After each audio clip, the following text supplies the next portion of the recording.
Good morning students. ज्ञान विहार द्वारा आयोजित ऑनलाइन क्लासेज में एक बार फिर से आप सभी विद्यार्थियों का हार्दिक स्वागत है, अभिनंदन। प्यारे विद्यार्थियों, जैसा कि आपको ज्ञात है, पिछली क्लास में अपन ने लेसन 3 यानी तीसरा जो अपना अध्याय है शुरू कर दिया था, हमें संसद क्यों चाहिए। आज उसी अध्याय का अपना आज का जो है टॉपिक रहेगा संसद की भूमिका। संसद की भूमिका। तो आज का जो अपना टॉपिक रहेगा वो रहेगा संसद की भूमिका। संसद की जो है हमारे देश में, हमारे राष्ट्र में क्या भूमिका है। आइए बच्चों जानते हैं संसद के बारे में। बच्चों, आजादी के बाद गठित की गई भारतीय संसद जो है लोकतंत्र के सिद्धांत यानी 15 अगस्त 1947 के बाद 1947 जब हमारा देश आजाद हुआ, तो उसके बाद में हमारी संसद यानी भारतीय संसद का गठन किया गया। भारतीय संसद लोकतंत्र के सिद्धांतों में भारतीय जनता की आस्था का प्रतीक है। भारतीय संसद जो है वो लोकतंत्र के सिद्धांतों में भारतीय जनता की आस्था का प्रतीक है। ये सिद्धांत कौन से? इसे कहने का मतलब है कि निर्णय प्रक्रिया में जनता की हिस्सेदारी और सहमति, यानी कि कोई भी निर्णय अगर लिया जाए तो उसमें जनता की हिस्सेदारी, जनता की सहमति पर आधारित निर्णय लिए जाए और उसी आधार पर जो है शासन का संचालन किया जाए। ये लोकतंत्र के जो सिद्धांत, ठीक है। देखो, हमारी व्यवस्था में संसद के पास महत्वपूर्ण शक्तियां हैं। हमारी जो व्यवस्था है वर्तमान में अगर देखा जाए तो संसद के पास में जो सबसे महत्वपूर्ण शक्ति किसके पास है? संसद के पास में। क्यों? क्योंकि जो संसद है वो जनता का प्रतिनिधित्व करती है। संसद जनता का प्रतिनिधित्व करती है। संसद के लिए भी उसी तरह चुनाव होते हैं जिस तरह है राज्य में विधानसभाओं के चुनाव होते हैं। यानी कि संसद के सदस्यों का चुनाव भी उसी तरह होता है जिस तरह है राज्य में विधानसभा के सदस्यों का चुनाव किए जाते हैं। कहने का मतलब है जनता के द्वारा, ठीक है। तो संसद में भी जो लोकसभा है, अपने लोकसभा के चुनाव उसी तरह होते हैं जैसे कि राज्य में विधानसभा के होते हैं, ठीक है। तो कहने का मतलब है कि जिस तरह है राज्य विधानसभाओं के लिए चुनाव होते हैं, आमतौर पर लोकसभा के लिए भी हर 5 साल में चुनाव करवाए जाते हैं। जिस प्रकार राज्य में विधानसभा के चुनाव जनता के द्वारा 5 साल के लिए किया जाता है, उसी प्रकार संसद में लोकसभा के चुनाव जो है जनता के द्वारा 5 वर्ष के लिए किए जाते हैं। हमारे देश को बहुत सारे निर्वाचन क्षेत्रों में, यानी कि जैसे राज्य में विधानसभाएं होती है, उसी प्रकार हमारे राष्ट्र में जो है खूब सारे निर्वाचन क्षेत्र हैं और उन निर्वाचन कहने का मतलब है हमारा जो राष्ट्र है खूब सारे निर्वाचन क्षेत्रों में बांटा गया है, ठीक है। और उन्हीं निर्वाचन क्षेत्रों से जो है प्रतिनिधि आ सकते हैं उम्मीदवार आमतौर पर जो है विभिन्न दलों के जो सदस्य होते हैं वो चुनकर आते हैं।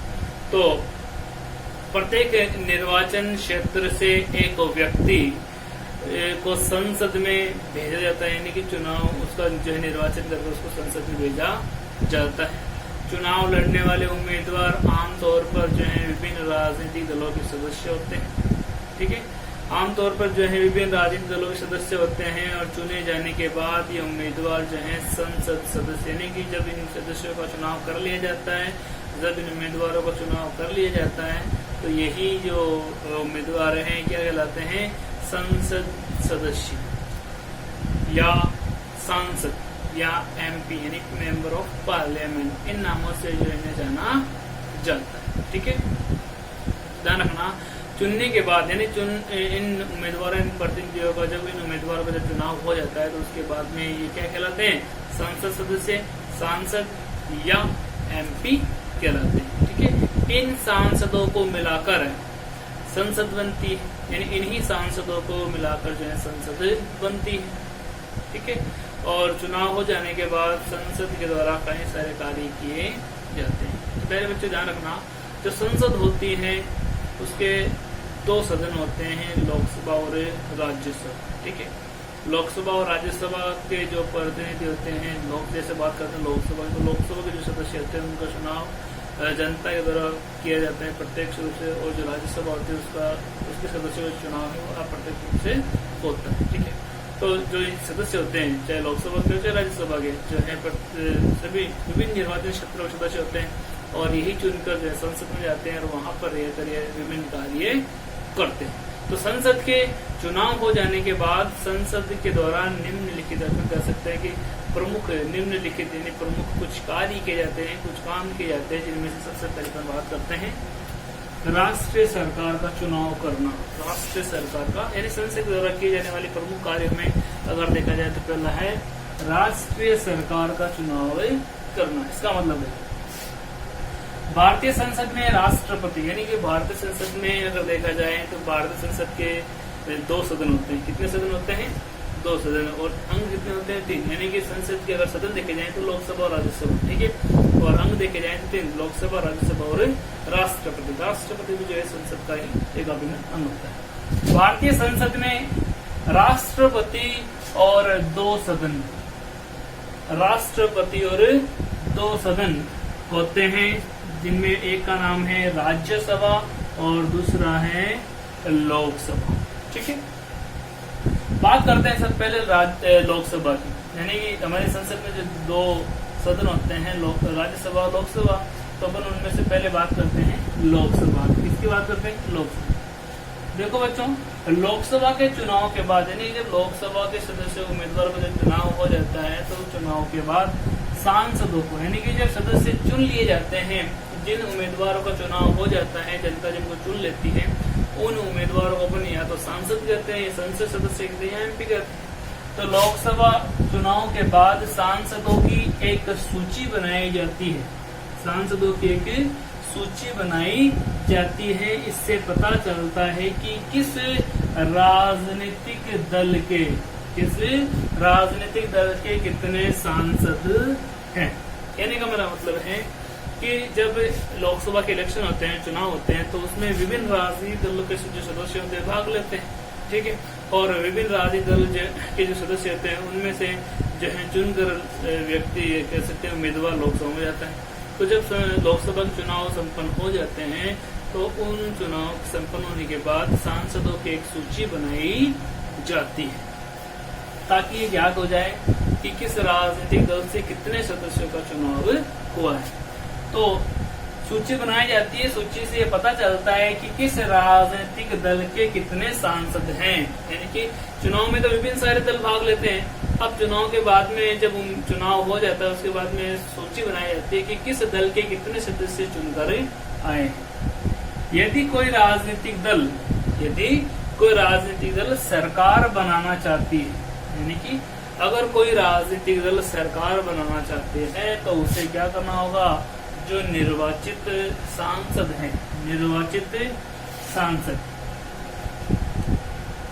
बहुमत होना चाहिए, यानी कि चाहे किसी भी दल के सदस्य, कहने का मतलब है कि चुनाव हो जाने के बाद अगर कोई राजनीतिक दल सरकार बनाना चाहता है तो उसे निर्वाचित सांसदों में यानी जो सांसद चुनकर आए उनमें बहुमत प्राप्त होना चाहिए।